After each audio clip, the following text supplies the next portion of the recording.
Hello everyone and welcome to the channel. We are the Hollow Grumps. I'm Liam. And I'm Colum. And we're here live today, coming to you from the west coast of the United States, because that's where we viewed this episode. Good morning. Yes, good morning, yes. And the episode was Star Trek Picard, Stardust City Rag, written by Kirsten Beyer and directed by Jonathan Frakes. And all I can say is this the best we'll get? It's not that bad. It was a bit funny. It was did have moments of levity. I laughed quite a bit during it. Yeah. We'll get into exactly why. So we get into our cold open. Ah, yes, our cold open, 13 years in the past. And this was a particularly cold open, I thought. Yeah, it was cold. It was cold for anyone who likes Voyager. Yeah. So this is what set the tone of the episode for me, just personally speaking, because even last night I was watching Voyager and just to see a character. Oh, by the way, spoilers. There's no point watching this if you haven't seen the episode. Who would be? Yeah, I know. Who would be? Who would be here watching if they hadn't seen the episode?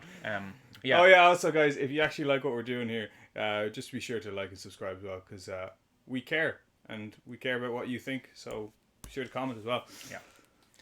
So, first opening points, actually, before we get into it. The greatest thing about this episode, and probably the reason we enjoyed it more than the other episodes. No Borg cube. Yes. And it was something I realized during the second block of breaks, and I leaned over to Liam and I said, "Do you know what the best thing about this episode is?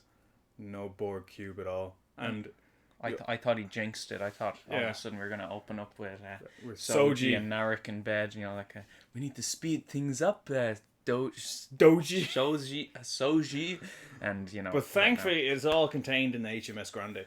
Yep. So lucky for us. But yeah, the episode started off as a downer for me simply because of we open up. Okay, the planet of Verfessen, Hypatia system. Hypatia. Hypatia. Just think of it like you're Roman and you're the Hypatian. The Hypatia system. And we have Ichep lying on a not quite a bio bed, more of a back alley surgical slab, yeah. And the episode opens with his eye getting ripped out. That was lovely, yeah. Remember those scenes in the original Trek? Yeah. Remember how they'd never cut away from anything particularly gruesome that would make us cringe? Yeah. I mean, actually, the worst thing they did ever in Trek, in my opinion, the one thing that made me flinch the most was, remember in First Contact where the needle's going into and his I actually eye. see it touch it. Oh, No. this is a different kind of painful, because Icheb, of course, we got to watch this character grow for the last 2 seasons of Star Trek Voyager, and to just see him just in a flashback getting mutilated and then killed disgustingly, and his death was so disgusting and distracting that I wasn't even paying attention to the emotional aspect of the things. As 7 of 9 had lost essentially her surrogate son. But there is a nice nod, the fact that they didn't have a cortical node, because in Voyager so that is a good bit of writing actually. Well, that they didn't. It was written by Kirsten Beyer for a very good reason, because as far as I'm aware, she's done a lot of work with extended universe novels, and so she knows her stuff. She knows her stuff, yes. So they needed somebody that, because if this was the crew of Kurtzman and Goldsman and what's do you think Burnham would have cried for Icheb? Oh, yeah, it would have had a 5-minute scene of Burnham breaking down on camera with the Tusken Raider music playing, but I think that's when they kill. Yeah. Okay, so but actually, the one thing that bothered me about this scene, aside from the fact that it was Icheb getting killed, was the fact that when she went in, whatever way the camera lined up, she went in for the kill. She had it up to his his abdomen, and then it came into the shot, and it was all the way up here, and she was literally leaning on it herself, and I just couldn't imagine someone willingly firing a disruptor or a phaser rifle that close to themselves, considering they're like micro explosives at that closer range. Yeah, it's not kind of a micro explosion, a recoil effect, and the other thing I noticed, it was very strange to see her decide to put him down, so to speak, by shooting him in the gut. Yeah. I thought that'd be a very painful way to go, but anyway, that's what happened. And then we jump forward about 13 years to 2 weeks prior to the events of Star Trek Picard. A lot of setup here. And we get to see our aliens, our Beta Inari, as they call them, Mr. I'm no expert on the Japanese language, but I'm pretty sure Inari it means fox. Pretty sure. I don't have that information. If I'm wrong, I'm wrong. But like, come on, Yeah. The razzle. Yeah, Yes. we meet Beta Inari, Mr. Bop. It's Mott. Mr. Let me explain. Wait, no. It's we get the Mr. Vop, and then the Razzle, of course, and Vop informs the Razzle that Bruce Maddox has arrived. We meet Bruce Maddox, a different actor. Yeah. And we have a funny little piece of information for where the current Bruce Maddox actor is, and of course Maddox is in debt. He's must have borrowed money from the Razzle. And now he has to dazzle them. Wasn't it just him? He went into hiding. They saved him from getting murdered. I don't know. Oh, well. I must have been writing down Maddox is in debt. And then, of course, he gets knocked out. Poisoned or knocked out. Yeah. Never drink the drink that's offered to you first. No. So then we got our opening scene, of course, and we get to see all our producers and so. And then we get to reuse a set again. Yeah. So nice getting back to the Chateau Picard again. To the Hermit of La Bar. Yeah, the Hermit of La Bar, of course. And we got our hard drinking 7 of 9 looking for some bourbon off of Picard. Picard always has bourbon on hand, especially Synthahol, We don't know if it's Synthahol or is it replicated stuff? Like I assume it's just a hologram. Like, yeah, hologram. So a holographic holographic alcohol. Where do holographic I want to know drinks this as go? Well. You get to your stomach and then just it's gone. Is it no light. Is the food and stuff actually replicated as you pick it up, or is it just holographic stuff? And then I have had this big meal on the holodeck and then I leave. Of course, don't mind the dog, as we said before. Don't mind the dog. The dog is free-spirited and he will bark for the next hour. So good luck. So yes, enjoy. Picard talks to 7 of 9 about how much I admire the Fenris Rangers. It's a great thing that they do. But are you not taking the law into your own hands? And of course 7 says, "What law?" And he says, "Oh yes, of course, you're right. Yes, there is no law." Yeah, that is literally taking the law into your own hands, though. Yeah. And so if anyone is wondering where Brian Brophy is, he's currently, that's the Bruce Maddox actor, he's currently directing a musical called Boldly Go. It's a Star Trek parody musical. And maybe that's why he wasn't able I wonder to appear. Does Bruce Maddox feature in the musical? Yeah, so if you need your fix of real Maddox, not my Maddox, you can go see his play or his musical. So then we have Rios and Raffi talking about 7 and Picard. Is there anything notable in that? I don't think Rios so. and Raffi talking about 7 and Picard. No, they're just like how do they know each other? It's all exposition for the people who don't have a clue who 7 is, I suppose. It's a lot of because they literally list off all of her prime qualities, like she's a Borg from the Delta Quadrant, from the Voyager. She's a Borg from the Delta Quadrant Voyager. And this is the trap that the entire show falls into, in my opinion. Whenever there's dialogue, it's like the writers don't understand this. It's just 2 people or 3 or however many people sitting around and saying stuff that we already know and we know they already know, and it's just them. So, for instance, so Colin, we have a live stream that we run every a live stream. Yeah, every Thursday. After what show is it that we usually watch? If I remember correctly, it's Picard. Yeah, and it's directed by so essentially that type of dialogue, stuff that the 2 characters. Do you remember that time we were on that planet? Of course I remember. I was there. Exactly. Yeah.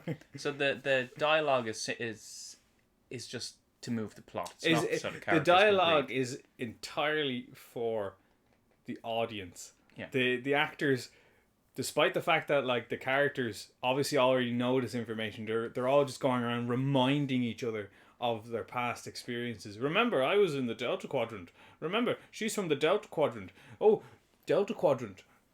Young child Borg. Yes. Yeah, and it's the problem that they have with this long form storytelling thing that they're going for, which, in my opinion, the story that they have isn't decent enough to stretch out over this many episodes. I could have seen this as a 2-parter. Yeah. Yeah. And I just want people to have normal human being conversations just for a little bit, just to let the show breathe. I mean, they're rushing through everything and just throwing in what they think is dialogue, but it's actually just people stating facts or just reminding themselves of stuff that they already know. Remember that time you said that before? Remember that? I've said this many times. Okay, so we get to see Jurati looking at, and this is our what would you call it? Our epiphany moment. I don't know. Where Jurati is looking at a video of herself and Maddox baking. Yeah, baking and baking really, really moldy cookies. Yeah, and I was wondering, is this like Jurati is Maddox's daughter? And then, of course, they kiss, so it's like, okay, no, yeah, they must be in a relationship. Very, very strange relationship if they aren't. Yeah. Unless, of course, she is his creation, and oh yeah, she's a little android, like tiny little life. What's his name? Lewis Zimmerman, who kept his holographic companion around. Maybe she's a hologram. And she has a mobile emitter inside her. That's why she treats all these robots or the holograms like crap. It's like, deactivate you, EMH. I don't want to talk to you. I love the way he's always able to activate himself in emergencies, but he doesn't seem to have any sort of emergency. Well, I suppose that's the programming, isn't it? Like, if you're a medical hologram of a ship of one, and he gets knocked out, you have to be able to monitor everyone's life signs. Yeah. There's probably a turn on function, but there isn't a turn back on function. And I love how when she's killing... everyone's seen the episode. Everyone's just... We have an order. I know we have an order, but I just love how when it's on the point of the hologram, I love how when she's killing Maddox at the end, spoilers if you're watching the episode whilst we review it, but if you are, jeez, we did just but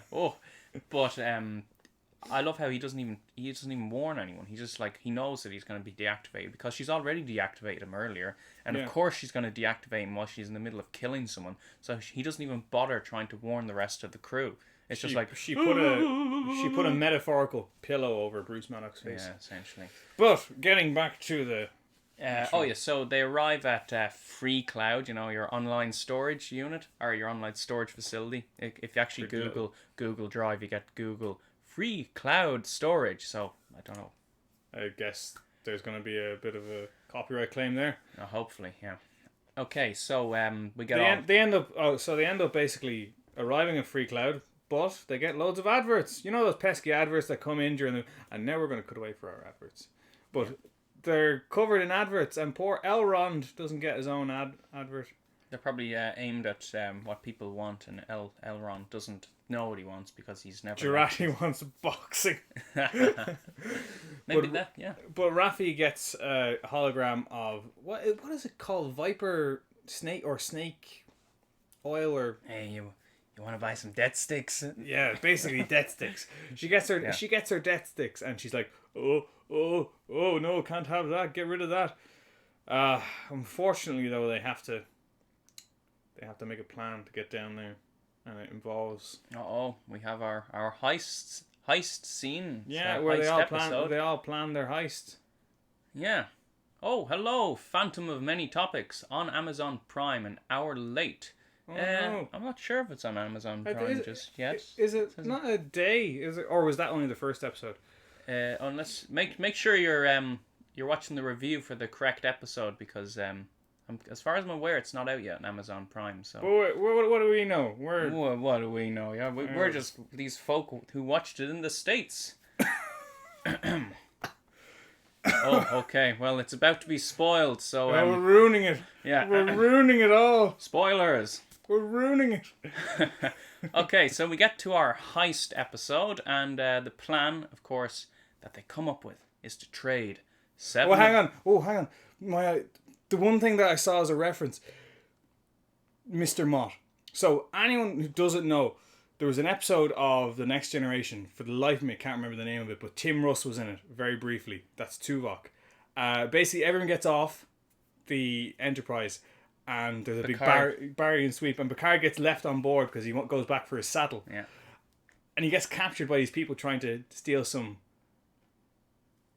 Oh no. 9 p.m. 3 a.m. Eastern. I don't know. I have no idea what time is. Yeah, maybe in future we should set the time for whatever it is in the States. So I think that it was set for 8:45 a.m. We're in America. Oh, we're in America. It was set for 8:45 a.m. Greenwich Mean Time. So I'm sure the translate. But yeah. Mr. Mott, he gives the name of this Mr. Mott, and then when we get to the actual episode, there's this big billboard about this bald person called Mr. Mott. Yeah. And that's that was my favorite reference that nobody else will pick on. I can't remember what happened to Mr. He was the hairdresser, was he? Yeah, he's the barber. Yeah. So obviously he still ended up being okay. Oh, I see what the problem is. Yeah, because it's a CBS All Access service, so I don't know why they broadcast it at a separate time. Because I know with they obviously just want exclusivity. I mean, it's their product. Yeah, but I would never actually buy CBS. Yeah. After Picard's done, I'm getting rid of it. Yeah, it'll be gone. But because the ads are just killing it for me. The with Star Trek Discovery, they actually aired at the same time on Netflix and on CBS. But I think Netflix had a stronger deal with them. Probably. They did. Yeah.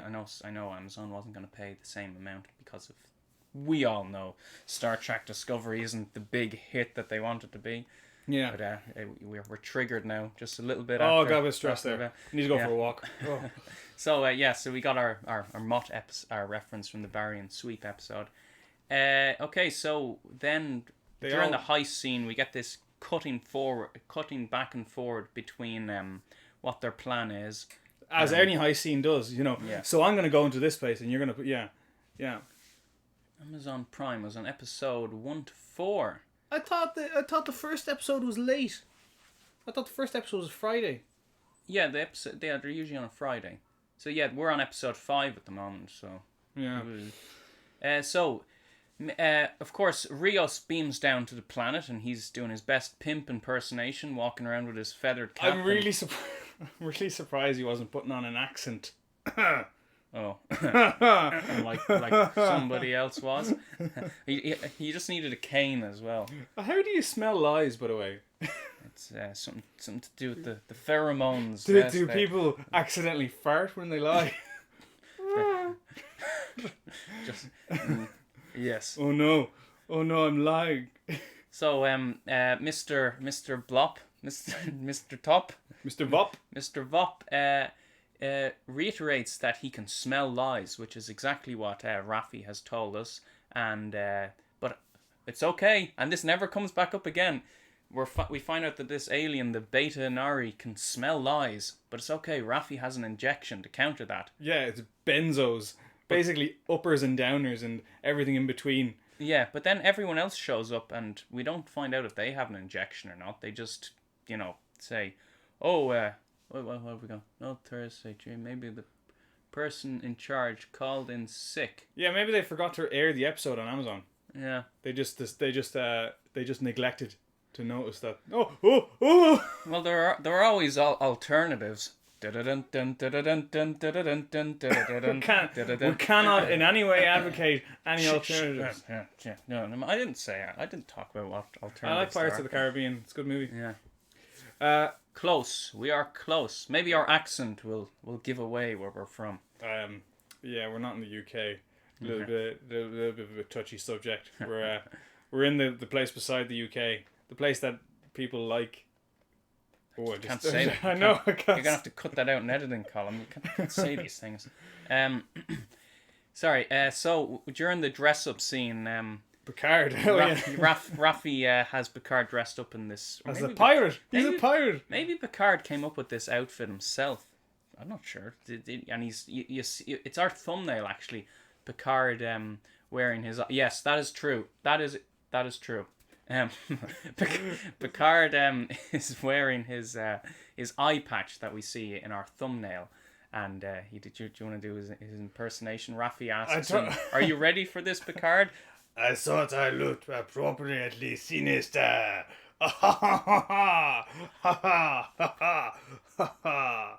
It was not.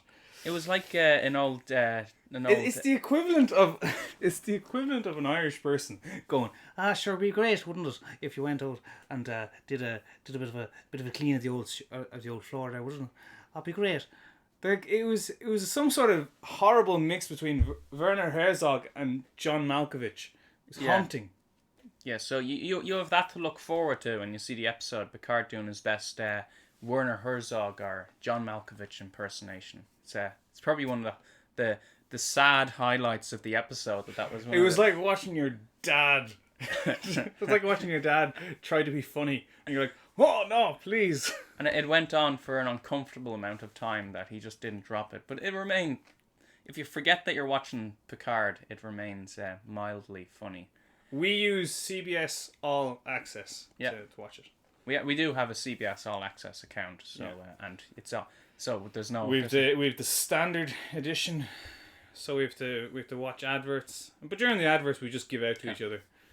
As far as I'm aware, we have a VPN, so there's nothing illegal about that. I mean, people are allowed to use VPNs. It's up to the networks or the streaming services to sort that out for themselves. But yeah, we're paying subscribers to CBS All Access. Yeah. Where are we now? Raffi goes. So so then Raffi goes to the Stardust or the Free Cloud Zone and whatever you want to call it. Reproductive Stardust City, yes, the Reproductive Services Location Center, and she gets to meet with her son, which is a really pointless scene to me. Look, it does actually. There is one good point in it. She gets really obviously into this big discussion with him, and he triggers her by saying, "Yeah, you thought it was a big cover up. It was a big cover up." Which obviously, if you know anyone who ever has any sort of conspiracy theories, whether they're right or wrong, they will double down if you say, "Yeah, well, what a load of shite." Yeah, it's like if somebody says to me that CBS Star Trek is good. It triggers me. It's not. Oh, funny thing. With CBS, it actually aired about what was it, about 20 minutes early, before it was scheduled to air, which was bizarre. So we actually got to watch it a little bit earlier than we should have. If I'm reading what you're saying correctly, if you're referring to Amazon Prime, they're not going to load it today. It'll be tomorrow. I think. No, it's tomorrow at 8 a.m. on Friday morning. For us, yeah. For us. So if you're in the UK, you're gonna have to watch it at 8 a.m. tomorrow morning. If you're on the West Coast. If you're in the US, then you can get it on CBS All Access. But who wants? What's the point in having two subscriptions? Like they won't air it internationally. It's only aired internationally on Amazon Prime, so you can't watch it on Amazon if you're in the States. Really? Yeah. So didn't know that. Of course, then everyone would just have an Amazon Prime account. Nobody wants to get Oh, do you not have a CBS All Access account? Yeah, is that what the problem is? It's not the best account to have. Yeah. No. Unfortunately. Maybe they got rid of it. Maybe. No, I wouldn't blame them. So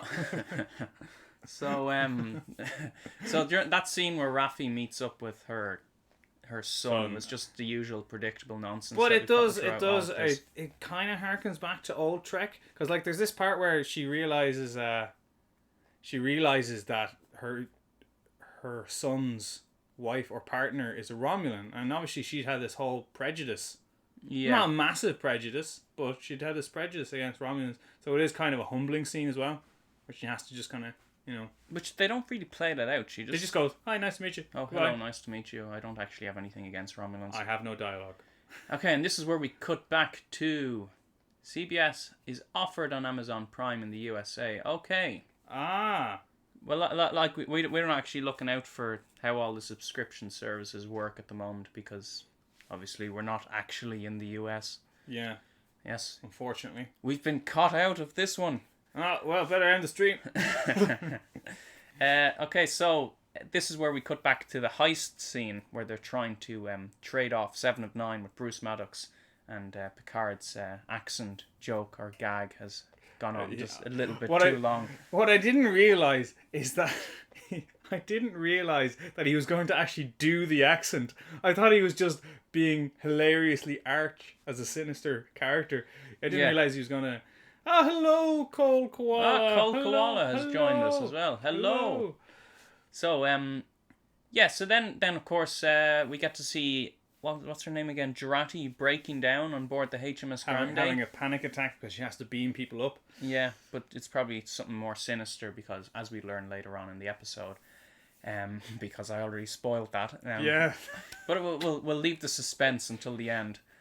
And then Colm noticed that Elnor seemed strangely like the Data of the group. Yes, because he always seems to be mentioning the wrong thing at the wrong time or missing social cues. Yeah, so he's always he grew up in isolation. So again, it's this type of fish out of water scenario. But I always found it was very interesting in Star Trek when it was taking the approach of AI, artificial life forms, to be these fish out of water characters. But of course, in the original series, we had with Spock. Yeah. With Spock, and he wasn't even necessarily fish out of water, but the difference between those characters and Elnor is that Elnor actually has no sense of the world. Those were all intelligent characters in their own regard. Elnor is this awesome fighter, but he doesn't have a clue who.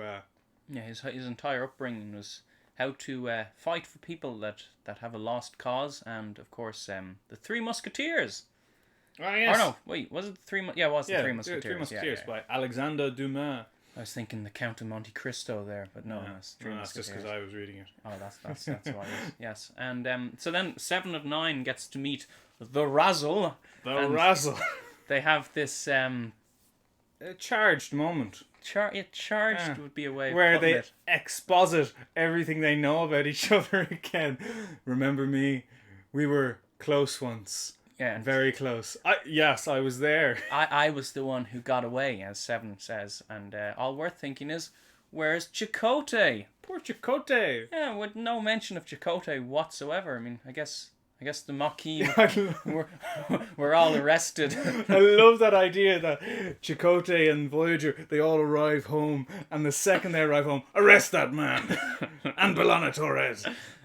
These people are the reason you ended up in the Delta Quadrant. No matter how much you might be grateful for their help during their 7-year voyage. They'll knock 7 years off their prison sentence for time served.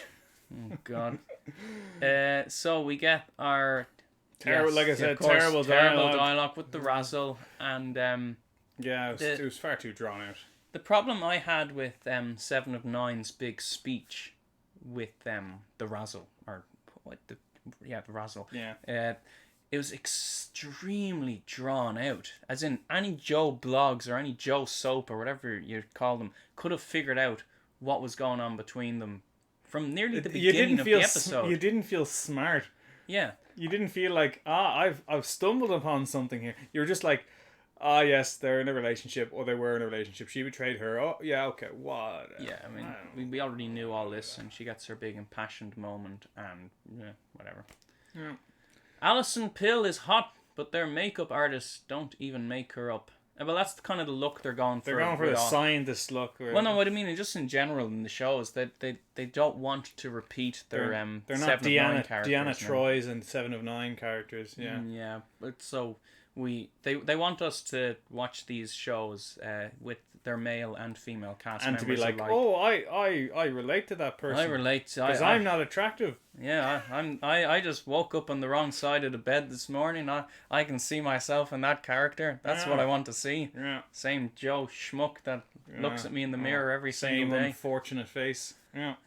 Yeah. So 7 actually beams back down to the planet. Oh, but of course they go back up to the HMS Grande, and after they get Maddox. Yay! And then, they're all safe, and then 7 says, I need to go back. There's stuff that no, she doesn't even tell them she wants to go back. She just says, I'm going to get picked up. I'm getting picked up. Okay. Everything's fine, But I need two But can I have two phaser rifles? Just, I like holding them. So she beams back down to the planet, and to be honest, I was happy that this scene played out this way because of how horribly they just Ended it. unceremoniously killed off Icheb at the very start of the episode. Like, it's not even a spoiler because the first thing that happens in the entire episode, Icheb dies. If you had joined us just after that. So Seven beams back down to the planet, and the Razzle's like, "Oh no, don't kill me!" And her guards are coming along, and Seven says, there are people out there that believe in optimism in the future. And, let Picard hope. Let Picard have his hope and dreams of the future, that it's still a nice place to live. I just want revenge. It's time for you to die. And then, she blows her up. Killed my father. Yes, basically. Yeah, it was very it was actually a great death scene because it even made her vaporization. She vaporized into a red dust. Yeah. Yes, Icheb was sadly in it. Yeah, he was in it for like, blink and you miss it. Although Icheb couldn't blink. Yeah, Icheb set the tone of the episode for me anyway. I don't know about you. That it was going to be humdrum. Yeah, the very first scene in the episode. I think it was meant to shock us that anything is possible in Picard. Yeah. Any character could die, except for the fact that any character, not all characters could die. Icheb was a secondary character who nobody would have thought of. If you didn't watch Voyager, you wouldn't have a clue who he was. As soon as I saw 7 of 9 was in it, I knew Icheb was going to be in it. Yeah. Because we saw from the trailer her crying over a body. So, yeah, at the very start of the episode, I doubt you even care about spoilers because you're watching this. Icheb gets horribly killed. Mutilated. Like, he gets his eyes ripped out, or one of his eyes ripped out, and he's all covered in blood and everything. And, oh, wow, that's amazing. Yeah, nobody ever comes to Ireland, so we never meet anyone. We don't. Well, I am going to the William Shatner experience where he's going to be doing the Wrath of Khan, and then doing a talk afterwards. One bit of advice I have from meeting Keanu Reeves at one of those talks: people are only going to get asked the most cringeworthy questions. No, I won't be asking any questions. No, but I guarantee you'll want to actually write down the questions that people ask because they're always the most cringeworthy thing. Yeah. Someone once asked Keanu Reeves, I know we're getting off topic here, do you think we're inside the Matrix right now? And he's like, yeah, I mean, maybe it's like boxes within boxes within boxes. It's just painful. So you're going to get that when you actually get to meet Shatner. We don't care about Soji at all. Like, oh, do you know what? I anti-care about her. I uncare about her. I actively want her to be thrown out an airlock. Yeah. And the thing you'll enjoy if you watch this episode, the thing you'll enjoy more than anything is the fact that Soji and Narek aren't in it. There's no cube. It's great. It's nice. It's lovely. We just get to watch Picard have a little side quest.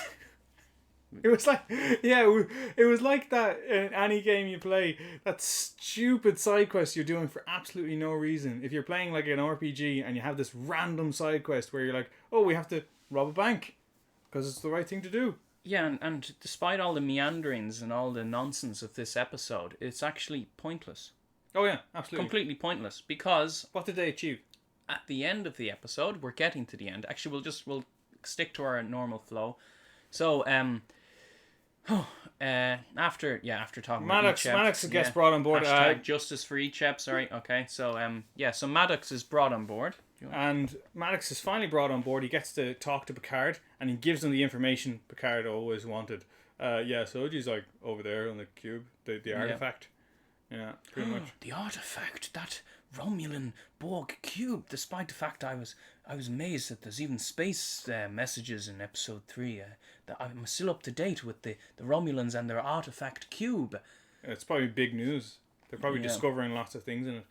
The only cube in Romulan space. Yeah, I guess. I mean, they didn't. They didn't explain I it. was watching. Who was it? Oh, the Red Letter Media did the review of episodes 2 and 3, and it was very funny. They showed the scene of what's her name, Loris, saying, or no, they showed the scene of Hugh saying to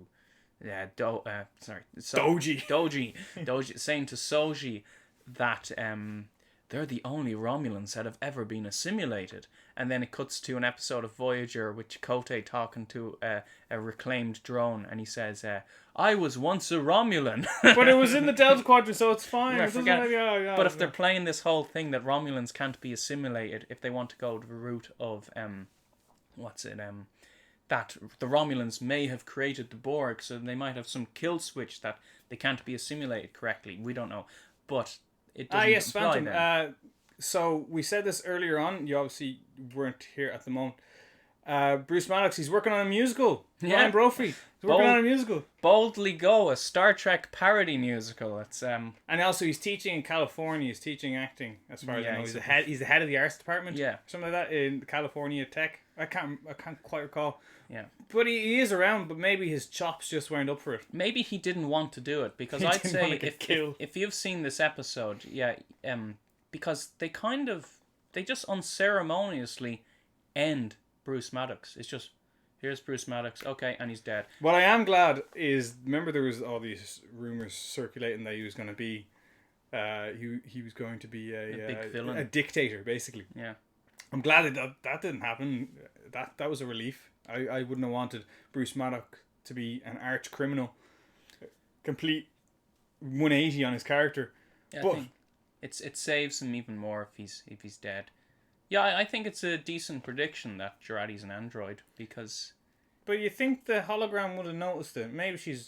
Or like a bio android. yeah, if she's a bio android, because he does say to her, he's on. So he's we'll get to almost the about end. to figure it out each time. We're at the end of the episode, and Picard gets the information off of Maddox that Soji is on the Borg cube, and then after that he leaves, and we're left with Jurati and Maddox, and Maddox starts talking to what's her name again, Jurati, and he's struggling to even breathe at this point, and he says to her, "It's amazing what we achieved with Soji and Daj, and none of this would have been possible without you, Jurati."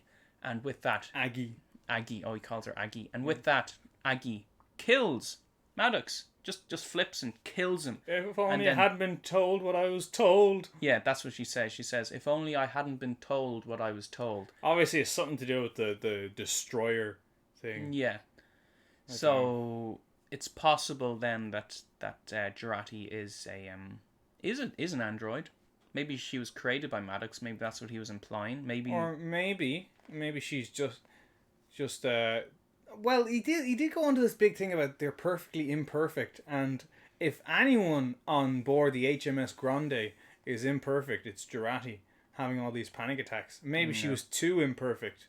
It's kind of sad that everyone guessed this very early on. It was like an episode. But we could be wrong. I mean, not that she's an android. Just that she was an antagonist, because I noticed in episode 2, was it, when she visited Picard and he was like, "What tea do you want?" She's like, "Earl Grey," and it's like, it's a bit on the nose, isn't it? Just how much. No, the biggest giveaway for me was in the past episode where they get attacked by the Romulans inside. They get attacked by the Jacques Vache when they're inside Chateau Picard, and she just walks in. She has a rifle, and this guy ahead of her only has a pistol. And it, like, did she take it off him, and just did he leave it at the door thinking, "I won't need the rifle, I'll just use the pistol"? She came in with a rifle, which means that she was working with them, and she just killed the last one because their plan failed.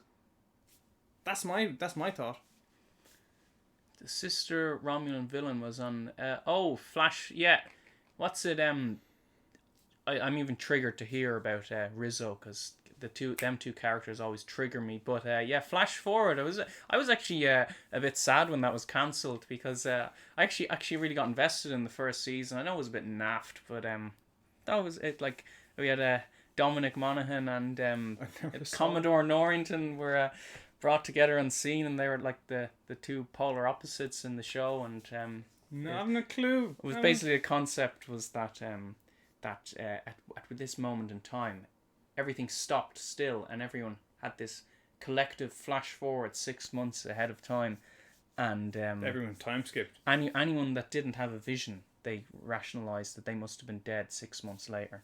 it was an interesting concept. I kind of enjoyed it, but oh well, it got canned.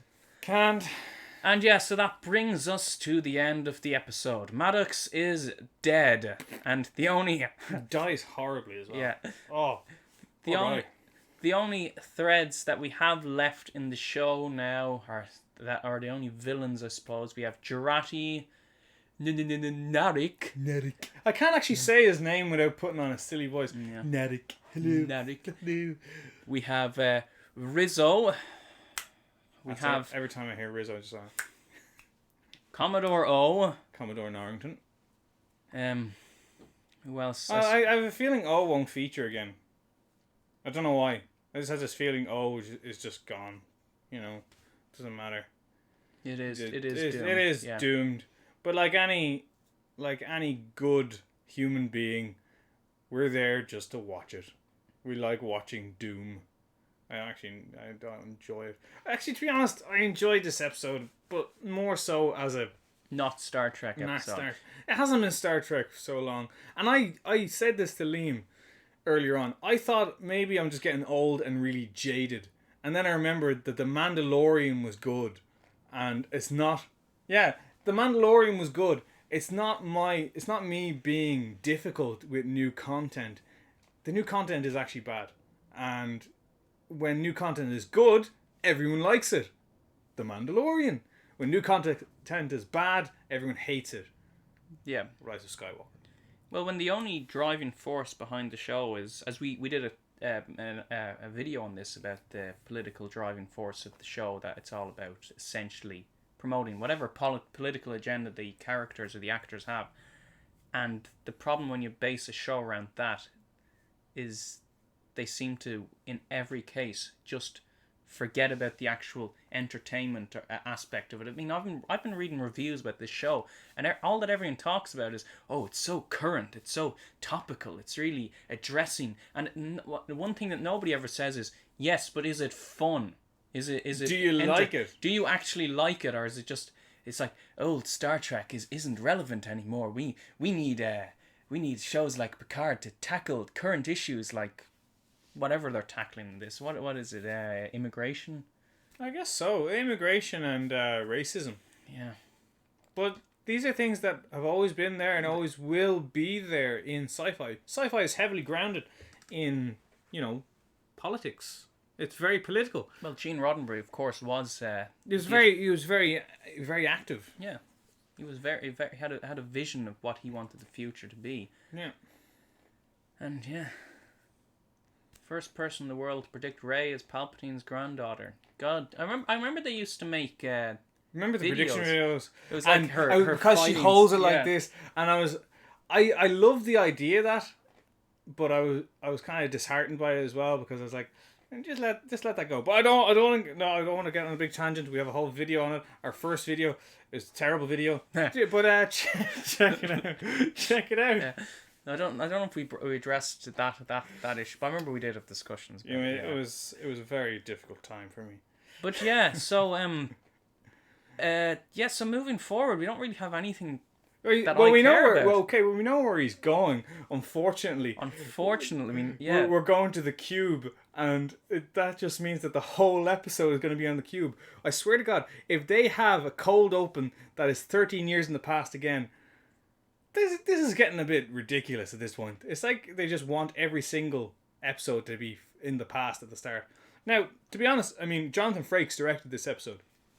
And was he doing the best with what he had, or was it a bad direction? I think maybe Jonathan Frakes might get a bit giddy when he's working with Sir Patrick Stewart again because they keep having too much fun. That's the thing, and I think Patrick Stewart's acting ability actually improves, or his acting chops just they up their game when he's working with Jonathan Frakes. Acts a bit too hard. Magical acting fairy. Like the if I was appropriately sinister, this whole thing, and yeah. But the other, I noticed something else. Just thinking about Jurati and being a robot. Red Letter Media again. They did the review of episode 2 and 3, and they pointed out that it's possible Commodore O is a robot, because we were discussing the fact that she's wearing these Sunglasses. sunglasses for no reason, because a Vulcan shouldn't need it. And Michael Chabon did a Q&A, and this is great. Michael Chabon did a Q&A about he was asked all these questions. He did it on Instagram, and he was asked, why does Jurati wear sunglasses? Why does Commodore O wear sunglasses? And he says, well, she's been sent there to try and infiltrate the Federation, and she would have picked up quirks like from old, like 1950s or 60s films that the bad guys or Secret Service people would have worn, like sunglasses.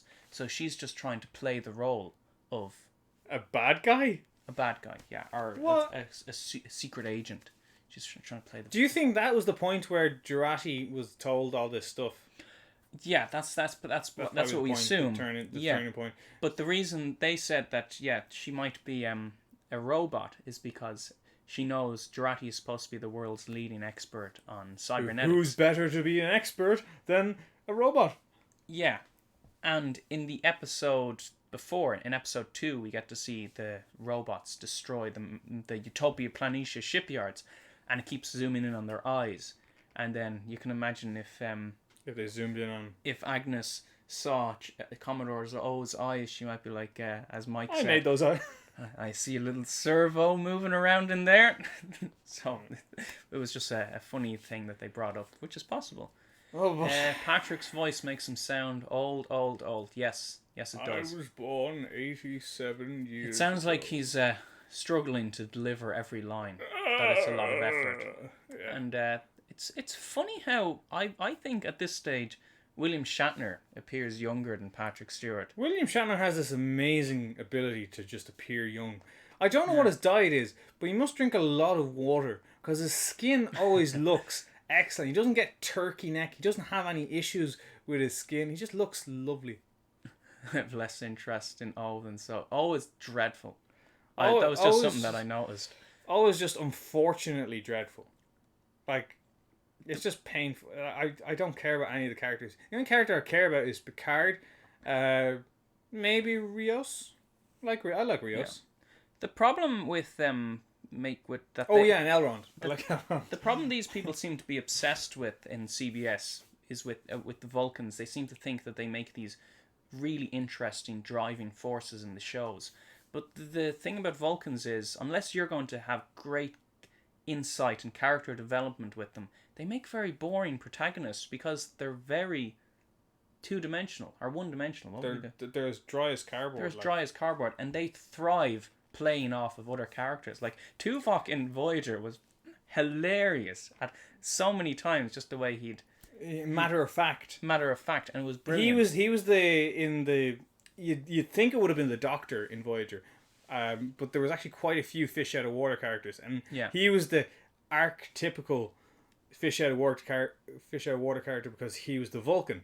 But I actually love Tim Russ. I said this to Liam yesterday. If they got Tim Russ back, he hasn't aged a day. He actually hasn't. If you look up a picture of Tim Russ now, he has barely aged. He does so much for the fans. He appears at every convention. He's just so interesting. But I hope they got him back in some way because he's just a lovely guy. It seems like. I don't know him. He could be evil, pure evil.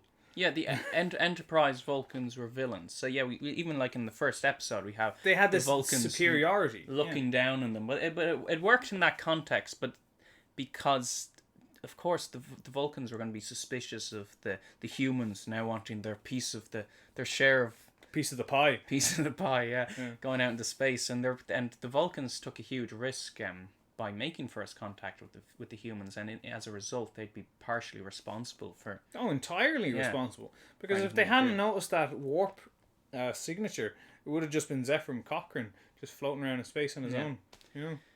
But sorry, yeah, but of course. Remember, this is CBS as well. It's given us the logic extremists that take logic to so extremes that they'll blow themselves up on ships. You can't take logic to so extreme. Logic is just logic. It just makes logic is basically it's either right or it's wrong.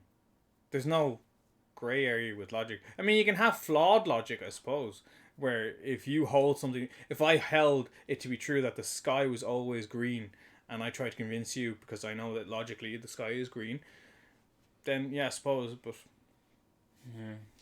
anyway, I think we'll probably wrap this up now. Yeah, get some breakfast. Yeah, time to. Don't know. I mean, get our a nightcap because we're technically in the States. Yeah. So, Phantom of Many Topics. We will be going live after every episode of Star Trek Picard. So if you, hopefully your subscription service actually sorts itself out. Yeah. Because that's pretty crappy. That doesn't, to be honest, and that's pretty shite. Shite, absolute. Yeah. All right, we're gonna leave it there. If you like what you saw, subscribe if you haven't already. Take care, and we will see you next week, or maybe Monday as well. Actually, whatever we do on Monday. For the Hologrumps, I've been Liam, and I'm Colin. Take care. Bye bye. Awkward silence.